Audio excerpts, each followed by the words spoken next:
Can the Minnesota Vikings keep it rolling, or can the Tennessee Titans pull off a major upset? We'll break it down on Crossover Thursday, part of the Locked On Podcast Network.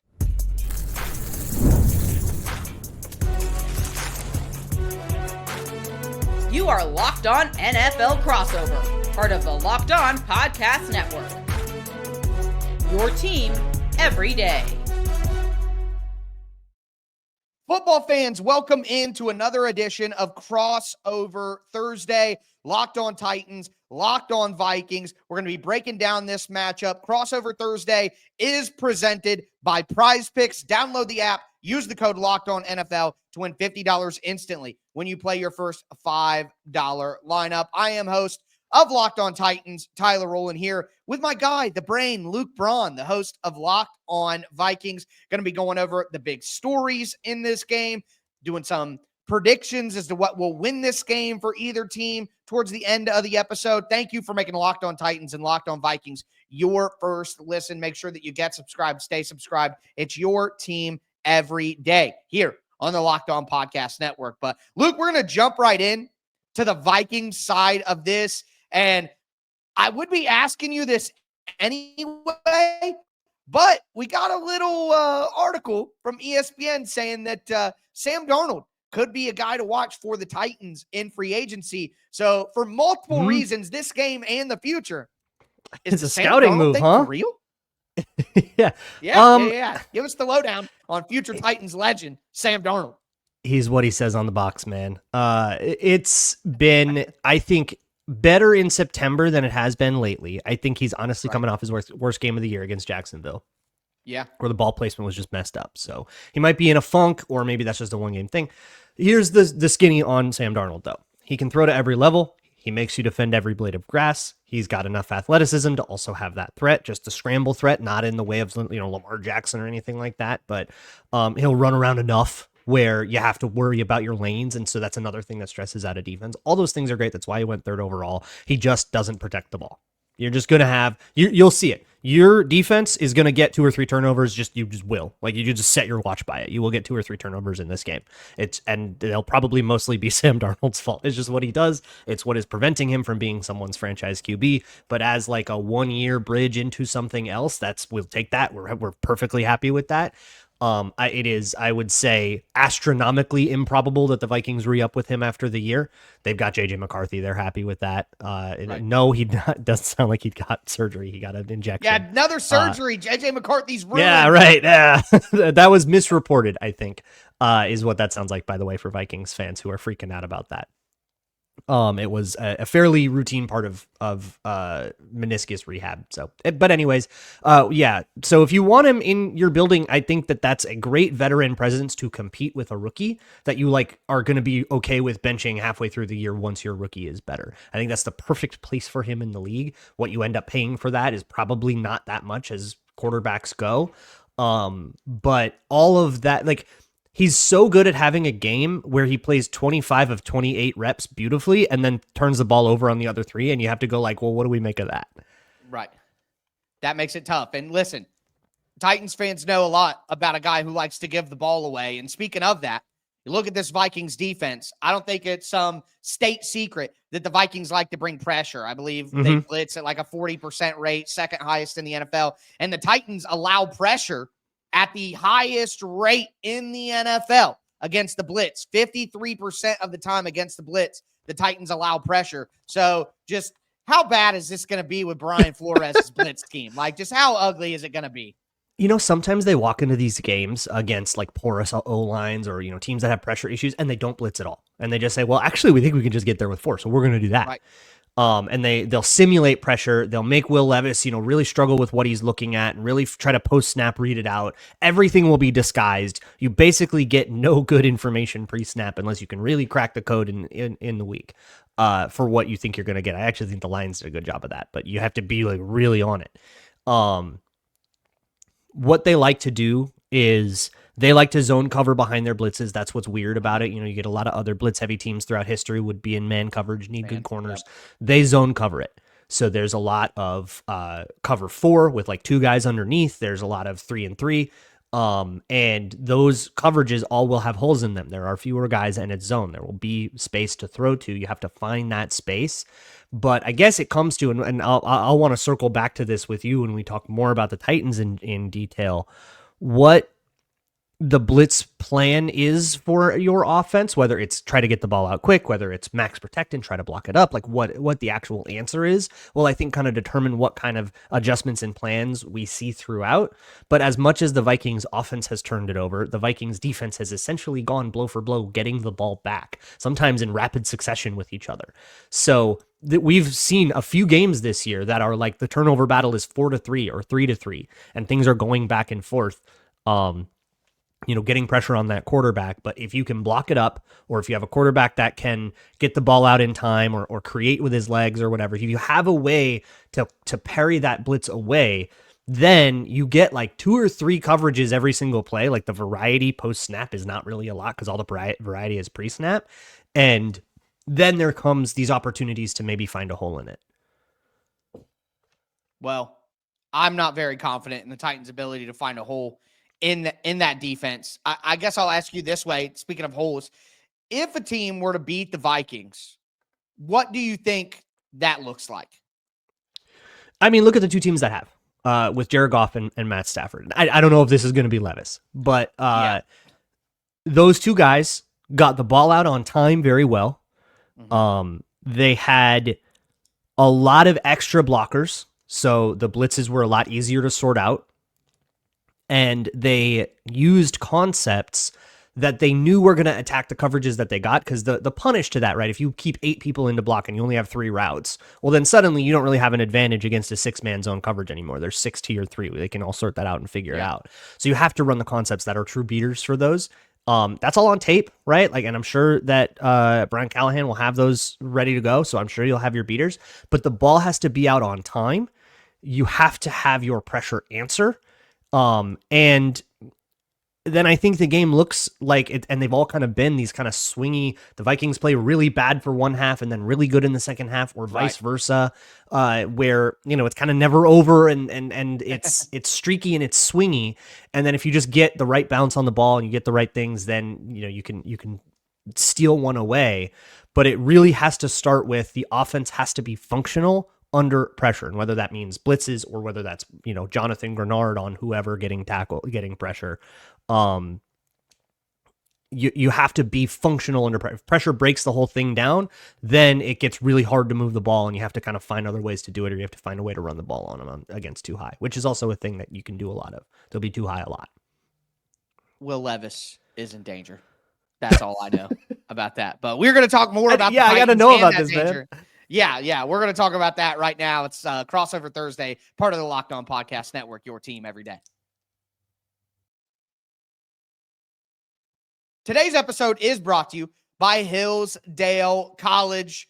Time is our most precious commodity, so don't waste it scrolling through the same mind-numbing content for hours and hours. How can you spend your time wisely to improve yourself? Well, our sponsor, Hillsdale College, is offering more than 40 free, that's right, free online courses, including Constitution 101, the meaning and history of the Constitution, Introduction to Free Market Economics, the rise and fall of the Roman Republic.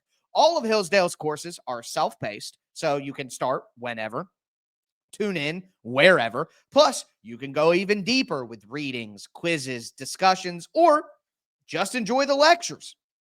Make sure that you go right now to hillsdale.edu/lockedon to enroll. There's no cost, and it's easy to get started. That's hillsdale.edu/lockedon to register. hillsdale.edu/lockedon. Today's episode is also brought to you by FanDuel. All right, you could start the second half of the NFL season in a big way on FanDuel, America's #1 sportsbook, because right now, new customers can bet $5 and get $150 in bonus bets if you win. The FanDuel Sportsbook app gives you everything that you need to place live bets on the NFL all in one place. And folks, I'm just telling you, drive bets against the Titans here, betting for the Titans to punt, betting for a turnover, live bet on I'm just saying, You can make some decent money that way. When you get your hunch in the middle of a game, you can check out the latest stats, view live play-by-play,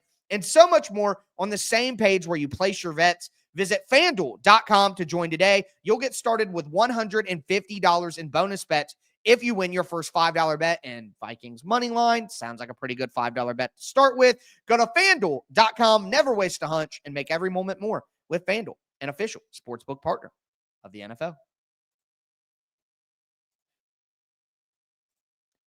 All right, Luke, it is time to talk Tennessee Titans. We've gone through Sam Darnold for the Vikings. What's he been like this year? Talked about the blitzing defense of Brian Flores, who wants to be an NFL head coach again. And I think he'll probably get the opportunity this offseason unless the NFL is conspiring against him, which they might be, man. It's political, okay? It's political. Right now.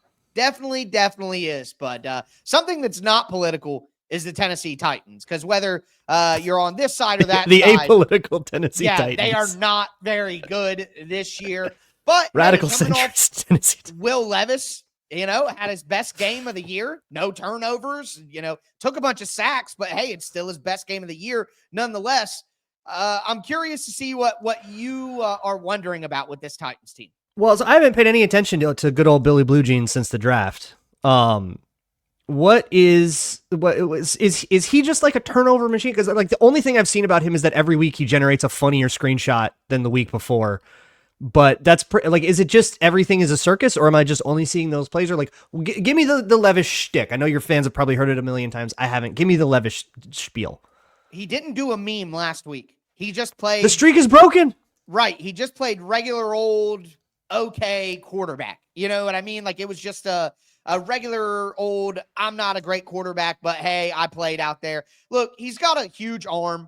He can get the ball down the field. He can throw with velocity. He's got plus mobility. Like he's not a statue in the pocket. He can run around. The Titans used him on a couple design runs last week. There was a fake, a fake jet sweep into QB lead. There was a QB sweep on 3rd and 2 with 2 pullers out in front of him. Like, he's got that stuff. He really does, but he just does not process quick enough, whether it be, holding on to the ball too long and taking sacks, whether it be not getting the ball out on time for somebody who's open. And then by the time that he throws it, it's just not as open, whether it be, so that's the main problem is the processing time and getting the ball out of his hands on time. And he just doesn't have that. Luke, he was like a running back and a linebacker who was taught to play quarterback because he was the best athlete on the team. He does not have natural quarterback instincts, like some of the best, like a Joe Burrow or a CJ Stroud who just float around in the pocket. And you can tell that they've been doing this since they were a little kid. He doesn't have that timer in his head of,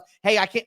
On the tape last week, he would take a third hitch. So he would hit the back of his drop, hit the back foot. He would hitch up, ball needs to be out, and he'd take another hitch up. And it's like, you don't get 3, Will. You don't get 3. You don't have time to take that's forever. Unless you're going through like a whole progression. It's like hitch to 1, hitch to 2, hitch to 3. But that's not the plan though. He's just climbing the pocket and holding on to the ball too long. He has to make that decision in his head of, and a lot of people are like, oh, everybody was mad that Will Levis was getting rid of the ball so quick against Indianapolis and wasn't throwing the ball downfield. Now everybody's mad that he's holding on to the ball and taking sacks. It's like, yes, I do need you to thread that needle. It's called playing NFL quarterback. You can't get rid of the ball so quick that you take nothing downfield. And it ain't the Big 12 anymore, kid. You also can't hold on to it so long that you take sacks. Nobody said that the job was hard. That's why they get paid $50 million if you're even competent to do it. So he just has to develop a better sense, and he's 25. So is he going to develop that sense? It's probably too late for that to happen, but he is a smart guy. Scholastically, he was really intelligent. Maybe he can figure that out. But outside of that being the biggest issue, there are some plays where he's just a little inaccurate. There was a 3rd and 6 out route, isolated coverage, wide receiver is open on the sideline, and he just throws it 2 yards short and dirts it into the ground. And it's like, you just can't miss on those. You just can't. So he's okay. He had his best game of the year, but some of the struggles that he has as a player at 25 years old, I just don't know. I just don't know if the feel and the instincts come if they haven't come already. Well, it's going to be definitely under a lot of fire, right? And Yes. so I would guess that if that's your quarterback, if I'm trying to prepare this game and I'm the Titans, I would probably say, okay, we just got to have like 7-8 in protection all the time. And That's going to be their plan. I was going to try to about win that running the ball. Tony at the Pollard, end, he's but given the Vikings fits in the past as a Cowboy. But I'm actually the thing I really do have a concern in this game about the Titans defense, because the Vikings offense has been in a weird spot, red zone turnovers. They've had, they haven't scored as much as they probably should have in the last couple games against other rough AFC South teams. right. And this Titans defense is good, right? I mean, Jeffrey Simmons, you got a good secondary. Like, what is the identity of this Titans defense? All I know is it has a good reputation, but I don't really know the nature of it. Well, what the Titans like to do is they disguise. I mean, that they love two high shells rolling down into cover 3. They're going to roll that safety down to the passing strength, try to take away like a crosser or an in route on the front side. That's so what they like to do. Justin Jefferson on the backside and then really stress that, huh? Like on the weak side. Well, I'm sure that will be the plan. And right now, L'Jarius Sneed is out. He's been out for a while with a quad issue. Cheeto Awuzie, the Titans' other starting cornerback, has been out. They have the number one pass defense in the NFL, and they're playing a rookie, Jarvis Brownlee Jr., out of Louisville at one corner spot, and Darryl Baker, who was cut by the Colts with their cornerback situation. But they've played pretty solid. I mean, they obviously on the inside, Roger McCreary is a slot corner. He's one of the best slot corners in the NFL. Very underrated player. He's great. But what the Titans want to do is they want to use their linebackers in pressure packages. They want to confuse you. They want to show this. They want to drop out here, and they want to roll their coverage in the back end and kind of force you into throwing into where they're rolling to and hoping to create some turnovers that way. They didn't have a lot of turnovers during the beginning of the year, but they got 3 against the Patriots. They've been able to do a little bit better here recently with that. Didn't get one against the Chargers, unfortunately, and that, obviously makes a big difference when the offense isn't doing what it needs to do. But yeah, I would say that it's different from the Vikings, who are a big cover 4, cover 2 team. They play a ton of cover 2 and cover 4. The Titans are a ton of cover 4 man, where the outside corners are playing man, and you got cover 4 from the safeties on the inside, and they play a lot of cover 3 too. Move, then. Yeah, so it's kind of like that Mike McDonald Ravens defense, really. Okay, that's fascinating. That's all very cool to talk about and chew on. But so then, what does that mean? The plan would be for somebody like Justin Jefferson or other teams that maybe you've faced that have like a very clear number one guy that they're going to feed, that's going to get all the targets, whether it's, I don't remember the Titans schedule, but like a Devontae Adams or somebody like the Bengals with Jamar Chase. Like what is the preferred plan? Are we bracketing this guy? Are we, if you got corners hurt, like maybe it would have been trust L'Jarius Sneed, but if he's out, then the plan would have been is just throw Sneed over there. But you're asking me a question that quite frankly, I don't get paid to answer. Like so what's the plan against how else have they this week? How else have they handled, big time number one receivers? Because Justin Jefferson's a different breed, but have they not really played? Have they played the Dolphins? They haven't really played. They played the Dolphins, but Snoop Huntley was at quarterback. You know what I mean? Okay. So it's like, you're not going to defend Tyreek Hill the same way as if he had Tua, as if you did there, and they had Sneed in that game as well. So it kind of changes the equation there. If I'm the Titans, what I would do is I would roll that safety down to Justin Jefferson's side. And I would say, just watch him. You know what I mean? I know that Jefferson likes to hit those crossers over the middle of the field. I would just have my cornerback play outside leverage and say, don't give him the sideline. You know what I mean?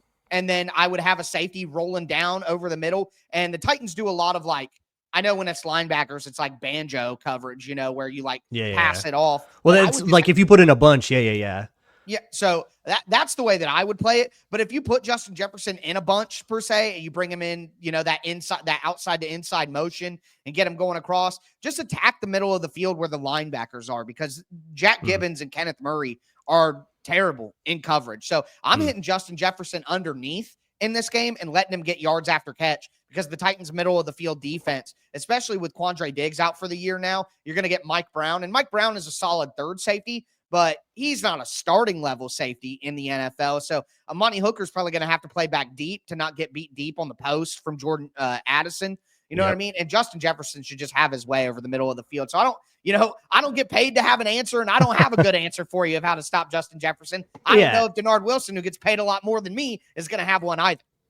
Well, and some teams have, like the Detroit Lions, Aaron Glenn came out before the game and said, yeah, he's just going to get his yards and we're just going to hope we win the game anyways. And they did. Yeah.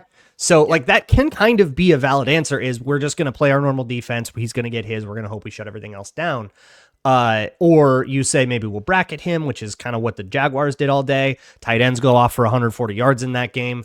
So there's been, I think, a lot of different people trying, like you can kind of choose your door. It's like a Monty Hall. A lot of man lately though, and I think that has to do with the cornerbacks. They don't want to put their cornerbacks on an island with Darryl Baker and Jarvis Brownlee Jr. So they played more man earlier in the year, not a lot of man lately. So I would be surprised. Totally makes sense. I would be surprised if that was the plan, quite honestly. Yeah. Well, so what Justin Jefferson will do in this game and what everything else will happen in this game, we should probably get into our predictions. Mm-hmm. Yeah, you're right about that. Let's talk about what happens. And I got to tell you, it's all about the turnover battle for the Titans. Today's episode is brought to you by Prize Picks. Prize Picks makes daily fantasy sports so simple, so easy, and so much fun. That's why they have over 10 million members and have awarded billions of dollars in winnings. All you have to do on Prize Picks is pick more or less on at least 2 players for a shot to win up to 100 times your cash. You can run your game all season long on Prize Picks. Again, it's so easy. Here's how it works. Prize Picks has a projection for every single player. Jamar Chase, 79.5 receiving yards. Patrick Mahomes, 1.5 passing touchdowns. Travis Kelce, 59.5 receiving yards. Saquon Barkley, 79.5 rushing yards. You just pick 2 to 6 players, and like Justin Jefferson, take more on the receiving yards this week, and you say whether they're going to do more or less. Make sure that you download the Prize Picks app today. Use the code LOCKEDONNFL to get $50 instantly after you play your first $5 lineup. Download the Prize Picks app today. Use the code LOCKEDONNFL to get $50 instantly after you play your first $5 lineup. It's Prize Picks. Run your game. All right, Luke, we are going to cap off today's crossover Thursday. Locked on Titans, Locked on Vikings. Thank you for making us your first listen each and every day. For your second listen, check out Locked on NFL. I'm one of the lead hosts of Locked on NFL. Luke joins me every single Wednesday episode. It's the Y'all want to hear me rant about the Bears? Woo boy. Woo boy. Yeah, I went off. Yeah, you guys should definitely check that out. But hey, you get all your Vikings and Titans news in under 30 minutes every day with us. Get your NFL news in under 30 minutes with us. It just makes so much sense. Get subscribed on whatever platform that you watch or listen to the show. But Luke, I'll let you go first, as you are the visitors, and that is the format of the show. What are your kind of keys to victory for the Vikings to take care of the Titans and not get upset in this game? Well, I won't steal yours about the turnovers because I think that really is it. But I think pressure will be big. Whether the Vikings do, like, there's kind of 2 main flavors you'll get. They've kind of Jekyll and Hyde their defense. Sometimes their defense doesn't blitz at all. Yeah. Like, I don't think they blitzed much. Well, no, they did blitz Aaron Rodgers a little bit against the Jets, but like in the first parts of the game against the Jaguars, they didn't really blitz. They simmed a lot of pressure. They faked a lot of blitzing, but they did a lot more backing into coverage, tried to win with 4. They ended up adjusting that and going more blitz heavy later in the game, which worked out better. But I think sometimes that'll be the plan for the Vikings, honestly. I think they're going to fake the blitzes just to rattle sim out Will and Levis, then see if you can't and then just force him to throw a dumb turnover. Yeah, you're keeping in the tight end and the running back to deal with this pressure that we're showing you, and then we get out of it, and now we have 7 people back in the zone. You only have 3 people in the routes. Will Levis is thinking, I got to get rid of the ball because that's the big thing, and then he makes a mistake and just throws it to somebody who isn't open. I honestly think they'll do that early, get him comfortable, and then go to the blitz late.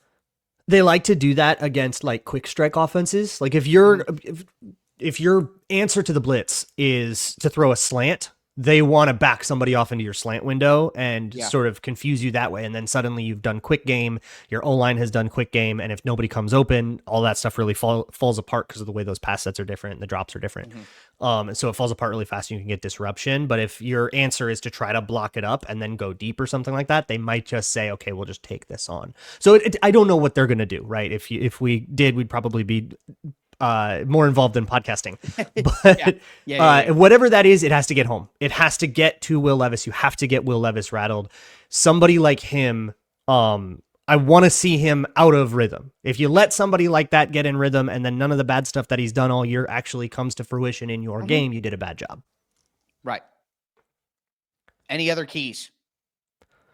I'm thinking about Justin Jefferson, and so I don't know off the top of my head. I'm looking to see if FanDuel has a receiving prop up yet. They don't. They probably just have touchdown scorers. Yeah, they usually don't put those up until like Friday or Saturday with the player props. Yeah. We'll take so the we're over. a little Does it early really on that. matter, Luke? Does it matter where they set the line? The line's at 39.5, and the under kind of looks juicy. Well, I meant me. for Justin Jefferson's personal props. Like, does it really matter? Well, I was going to say receptions prop, because if you say that maybe it's an underneath thing, maybe it's Yes. a lot of 7-yard catches, but not like maybe they go back off, they beat quarters, they don't let up the explosive, but you hopefully get a few like dinks and dunks, which might be a good operation against the Vikings, and say, okay, have a 12-play drive without Sam Darnold doing something idiotic. That might have to be the plan. Well, the Titans are one of the best teams in the NFL at not allowing explosive pass plays. It's the Darnold Wilson effect, quite honestly, because you look, the Ravens already have allowed more 20-yard pass plays this year than they did all of last year. And Darnold Wilson has been involved with the number one pass defense in the NFL for 3 seasons straight now. The Eagles and then the Ravens last year. Now the Titans are the number one pass defense in the NFL, even with the injuries that we've talked about with 3 starters out in the secondary. They allowed one last week on a flea flicker, but I think the Titans have only allowed, I think it's 5 pass plays of 20 yards or more so far this year. So they limit explosives. So yes, I'm taking under on like all the longest yards ones, huh? Yeah. I would on that, but I like your idea of the reception. So, I mean, if you're getting Justin Jefferson involved a ton underneath, over the middle against those linebackers in zone coverage, that would absolutely be the play. Yeah. But so elephant in the room, though, is yours, right? Turnovers. Yes. Yeah. I mean, if the Titans don't win the turnover battle, they stand no chance to win the game. They don't have as good of an offense. And I'm worried about the turnovers. If they can limit the turnovers, I think Will Levis has to use his legs a ton in this game. I think he's got to get out of the pocket. Don't waste time waiting for something to come open against this excellent defensive scheme. If you're getting pressured and there's a little window, tuck the ball and run and get what you can, because if the Titans don't stay on schedule in this game and they're in 3rd and longs, like, they are just cooked, because then Will Levis is going to have to wait for somebody to get open on a deeper route. You can't just, check it down for 3 yards. Tajay Spears, make a man miss. Chigakonkwo, make a man miss, and get a first down and keep the drive going. Like, the Titans are going to have to check down the ball, and the only way that those check downs are going to result in first downs is if you're in 3rd and manageable situations. So really, they have to run the ball great, period. But Will Levis I think they really got to ramp up the Will Levis designed runs in this game, because what the Titans do like to do against pressure, and this is a common thing around the league, I'm sure you've seen, is go 5 wide. Because then it's like, spread everything out and then run on it. Run a QB draw on that. Yeah. Run QB draw. All right. Get Will Levis outside. Like, that's what I would be looking to do, because if they don't run the football and they don't use Will Levis's legs enough, they're going to be in 3rd and long, and then the Vikings can just do what they do best. And when they do that, Will Levis is either going to hold the ball and take sacks, or he's going to try to get rid of it too quick when it's not open yet, and he's going to create turnovers. So 3rd and long is the devil normally, but it's even going to be accentuated in this game. So if the Titans want to win the turnover battle, which they absolutely have to do, teams getting an upset, to beat a team that's significantly better than you, you have to win the turnover battle. It's the great equalizer in football. You need big, explosive, swingy plays. And absolutely. if you're going to talk about like down and distance too, then the other big thing is, and this has been huge for the Vikings too, is penalties. And the Vikings have had a lot of pre-snap operational issues. They've been in a lot of like 2nd and 1st and 15s. Same. So whoever can, I think, pull that together, right? And like, how cliche are we? Turnovers and penalties, right? But you know what I mean? The Titans are at home, so you would think that that would benefit them in that way. What are the Titans wearing? Do you know this one? It's going to be all navy blue. All navy blue? Okay. Yeah. We'll see if we get the annual all whites for the Vikings, or if they wear their perps over there, their purple pants. Well, that'll be interesting to see. I love the color combinations, and at this point in the season, that's something that actually brings me joy, seeing the color combinations. But no, you got it. It's very important. The vibe is very important. I'm a big aesthetics guy. Dress well, test well. Yeah, well, hey, as Deion Sanders say, what is it? Look good, feel good, play good, they pay good. So with that being said, though, a little fashion advice for you guys to end today's crossover Thursday edition. That's going to do it for me, Tyler Rowland, host of the Locked On Titans, and Luke Braun, host of the Locked On Vikings. Make sure that you get subscribed, stay subscribed. We're going to have a full game preview for you on tomorrow's episode. And then obviously we're going to have some content for you guys after this game ends on Sunday. But with that being said, that's going to do it for us today. You guys take care, and it's going to be a great weekend of football. Everybody enjoy.